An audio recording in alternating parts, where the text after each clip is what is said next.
Let me tell you about a truth we discovered, high in the Italian Dolomites. It's a truth that doesn't always make it into the glossy photos or the sped-up videos of van life. It's quieter, messier, and infinitely more profound. For a while now, you've been on this journey with us, watching John and me trade a life of predictable routines for the beautiful chaos of the open road. And we've shared so many mountaintops, so many sunrises. But the real story, the one that truly defines this life after 50, is often written in the valleys, in the moments between the highlights. It began on what felt like a perfect day. We'd found a spot to park our van, which we affectionately call the Tortoise, on a grassy ledge overlooking the Val di Funes. The air was so clean it felt like a tonic, and the sawtooth peaks of the Geisler Group were etched against a sky of impossible blue. That morning, I'd sat on the step of the van with my first cup of tea, just watching the light creep down the rock faces, turning them from gray stone to molten gold. "Can you believe this, John?"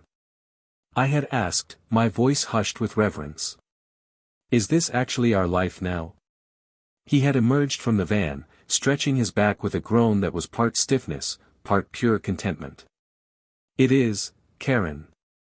And today, the plan is to keep it this perfect. A short drive up to the Passo Gardena, a bit of a hike, and then find another ridiculously beautiful spot to sleep. Simple. Simple. That was the word. It was the promise of this lifestyle, wasn't it? A stripping away of the unnecessary, a return to the basics, good food, a solid roof, and a view that could fill your soul. We had spent the morning in a state of relaxed efficiency, a dance we perfected over thousands of miles. John checked the oil and tires, while I tidied our small home, securing loose items for the drive. Every object had a place, every task a rhythm. It was a domesticity born of motion. I remember feeling a surge of uncomplicated happiness. The ghosts of old worries, the mortgage payments, the endless meetings, the creeping sense that we were just running on a treadmill, felt a million miles away. Here, our only agenda was the landscape. Our only deadline was the sunset. We pulled out of our grassy haven around mid-morning, waving to a pair of curious cows who had been our only neighbors. The Tortoise rumbled contentedly as we navigated the winding road, descending into the valley before beginning the long, serpentine climb towards the pass. John was at the wheel, a small smile playing on his lips as he expertly guided our home around another hairpin turn. I was the designated navigator and chief of scenery appreciation, a role I took very seriously. "Look at that farmhouse," I'd exclaim, pointing to a centuries-old structure clinging to a hillside. "Can you imagine the stories those walls could tell?" He'd nod, his eyes on the road. "I'm more interested in the story we're writing, love." The journey was part of the destination, a cliché we had come to embrace as gospel. The air grew cooler as we climbed, the lush green pastures giving way to more rugged terrain of scree and resilient pine. We had the windows down, and the scent of pine and damp earth filled the van. It was intoxicating. Everything felt right, aligned, as if the universe was giving us a gentle nod of approval. The first sign that our simple, perfect day was about to be rewritten came subtly. A whisper of a cloud, then another, began to gather around the highest peaks. At first, they were white and fluffy, like cotton wool snagged on rock. We'd seen it 100 times in the mountains. Weather here is a living thing, constantly changing its mind. "Looks like it might be building up a bit up there," John commented, his tone casual. "The forecast said clear skies all day," I replied, pulling up the app on my phone. The little sun icon was still shining brightly over our location. I dismissed the clouds. Technology was on our side. But the mountains have their own technology, older and far more powerful. Within 20 minutes, the fluffy white clouds had merged, congealed into a bruised, menacing gray that began to spill down the mountainsides like a slow-motion avalanche. The brilliant blue sky was being consumed, patch by patch. The temperature dropped noticeably, and I rolled up my window, a prickle of unease on my skin. The wind began to howl, a low moan that grew into a shriek. It rocked the tortoise, a gentle push at first, then a more insistent shove. John's hands tightened on the steering wheel. The smile was gone, replaced by a look of intense concentration. "Okay," he said, his voice now stripped of its earlier lightness. "Plan B. We find a safe place to pull over and wait this out. The hike can wait." The problem was, on a narrow mountain pass, there are very few safe places. To our left was a sheer rock face, weeping with moisture. To our right was a terrifyingly low guardrail and then, nothing. Just a dizzying drop into the valley below, which was now rapidly disappearing into a sea of swirling mist. Rain began to fall. It wasn't gentle. It was a sudden, violent assault, hitting the windscreen with such force that the wipers, on their frantic highest setting, could barely keep up. Each droplet was the size of a marble. Then came the hail, a deafening clatter on our metal roof that sounded like 1,000 angry woodpeckers. "This isn't just a shower," I said, my voice barely a whisper. The idyllic dream of the morning had evaporated. This was real. This was a challenge. We crept forward, visibility dropping to mere feet. The world had shrunk to the space immediately in front of our headlights. John's focus was absolute. He was a captain navigating a storm at sea, his entire being dedicated to keeping his ship and its crew safe. I felt a wave of gratitude for his calm, steady presence. In moments like these, you see the bedrock of a relationship, the foundation that holds firm when the world outside is trying to tear you apart. Finally, he spotted it, a small, gravel-covered pullout, barely wider than the van itself, carved into the side of the mountain. It was just enough. With immense care, he eased the tortoise off the road, the tires crunching on the loose stones. He angled us so the nose was pointing into the wind, a trick we'd learned in a gale on the coast of Scotland. He cut the engine. The sudden silence was immediately filled by the roar of the storm. The wind screamed, and the van shuddered with each powerful gust. The hail hammered down relentlessly. We were inside a drum being played by a furious giant. We sat there for a moment, not speaking, just listening. The sheer, untamed power of nature was humbling, and frankly, terrifying. This wasn't an inconvenience. This was a force that commanded respect. Then, we heard it. Over the din of the storm, there was a sickening crack, followed by a loud, metallic tearing sound from the side of the van. We both jumped. "What was that?" I cried out. John's face was grim. He peered through the rain-lashed side window but could see nothing. "I don't know. But it didn't sound good. Awning, maybe. Or the solar panel."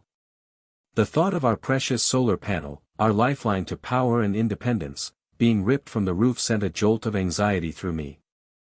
The cost, the hassle of replacing it in a foreign country, my mind started racing down a rabbit hole of worst-case scenarios. "There's nothing we can do about it now," John said, his voice firm, pulling me back from the edge of panic.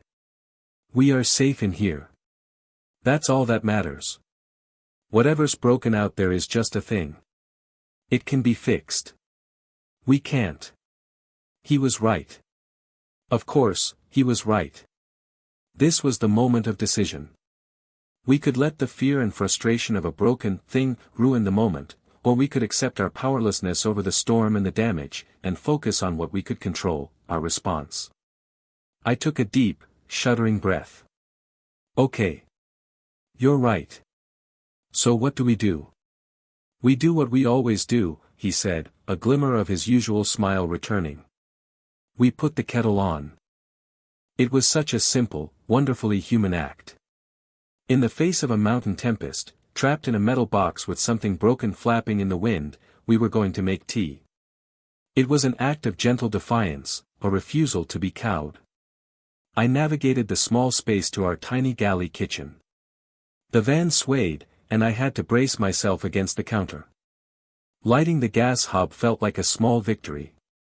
As the water began to heat, the familiar, comforting hiss of the flame was a tiny anchor in the chaos. I handed John a steaming mug. He wrapped his hands around it, the warmth a welcome antidote to the chilling drama outside. We sat in our captain's chairs, turned to face each other, our knees almost touching. The storm provided the soundtrack, but inside our little cocoon, a fragile peace began to settle. "Remember that time in Portugal?" I said, smiling at the memory. "When we got stuck in the sand on that beach?" John chuckled. "And those old fishermen came over, laughing their heads off, and just lifted the van out with a few planks of wood and about 10 minutes of shouting. We thought it was the end of the world," I recalled. "We were arguing about who was supposed to check if the sand was firm. And then we ended up sharing a bottle of wine with them and having one of the best evenings of the entire trip," he finished. We fell silent, sipping our tea, each lost in the memory. It was a pattern we'd come to recognize. The moments of greatest challenge, the mishaps, the breakdowns, they were almost always the seeds of the best stories. They were the times we had to rely on each other, on the kindness of strangers, on our own forgotten reserves of ingenuity. The storm raged for another hour. We talked. We didn't talk about the broken thing on the roof. We talked about our kids, our past lives, our future dreams. We talked about the things that mattered. In a strange way, the storm had given us a gift. It had forced us to stop. It had stripped away the agenda of driving and hiking and sightseeing, and left us with just us. Then, as suddenly as it had begun, the violence started to subside. The hail stopped. The rain softened from a roar to a pitter-patter. The wind's shriek lowered to a mournful sigh. And then, a miracle. A single, brilliant shaft of sunlight broke through the thick blanket of gray cloud, illuminating a patch of the valley floor. It was like a spotlight from heaven. More beams followed, piercing the gloom, and within minutes, the storm had rolled on, grumbling its way down the valley. The world it left behind was utterly transformed. It was newly washed, glistening, and vibrant. The air smelled of rain and wet rock and ozone. Waterfalls that hadn't existed an hour before now cascaded down the rock faces in shimmering silver ribbons. The sky was a dramatic canvas of retreating dark clouds and triumphant blue. "Wow," was all I could manage to say. John opened his door, and the clean, cold air flooded the van. "Right. Let's go see the damage." We stepped out onto the wet gravel. The world felt brand new. We walked around to the side of the van, and our fears were both confirmed and allayed. It wasn't the solar panel, thank goodness. It was the awning. One of the thick, articulated aluminum arms had bent at a sickening angle and then snapped under the force of the wind, leaving the heavy awning case hanging precariously. The fabric itself was torn where the broken arm had pierced it. It looked bad. It was a significant piece of damage. My heart sank a little. This would be complicated. John just stood there, hands on his hips, assessing the situation with a practical eye. He poked the broken arm. He tested the weight of the dangling case. "Well," he said, with a surprising lack of dismay. "That's not ideal. But it could have been a lot worse." He looked at me and grinned. "It's nothing a few cable ties and some strategic duct tape can't secure for now. We've got a whole roll of the good stuff." I had to laugh. Duct tape. The Vanlifer's ultimate tool of salvation. He was right. It was a problem, but it was a solvable one. We wouldn't be able to use our lovely awning for a while, and we'd have a quest to find a replacement part somewhere in Europe. But we were safe. The tortoise was safe. And the view was, if anything, even more spectacular than it had been before the storm. We decided not to press on. This spot, this storm-battered, gravelly patch of earth, felt like where we needed to be. It had become part of our story. John, with the focus of a surgeon, spent the next half-hour carefully securing the broken awning against the side of the van, ensuring nothing was loose or flapping. I was his assistant, handing him tools and cable ties, my earlier anxiety replaced by a sense of calm purpose. We were a team. As the sun began to set, it painted the remaining clouds in fiery shades of orange, pink, and purple. The display was magnificent, a breathtaking apology from the sky for its earlier tantrum. We pulled our camping chairs out and sat, wrapped in blankets, watching the spectacle unfold. We didn't talk much. We just absorbed the beauty and the silence, a silence made deeper by the memory of the recent chaos. And it was then, sitting there, with the broken part of our van just a few feet away, that the truth I mentioned earlier began to crystallize in my mind. This was it. This was the reality of van life. It's not an endless vacation. It's not an escape from life's problems. It's simply life, but with a different set of challenges and a much, much better view. You trade the problem of a leaky roof on your house for the problem of a broken awning on a mountain pass. You trade the stress of a morning commute for the stress of finding a place to fill your water tank. You trade the predictability of a 9-to-5 for the utter unpredictability of a mountain storm. And here's the secret, it's a trade worth making, 1,000 times over. Because when your roof leaks at home, you call a roofer, write a check, and complain about the inconvenience.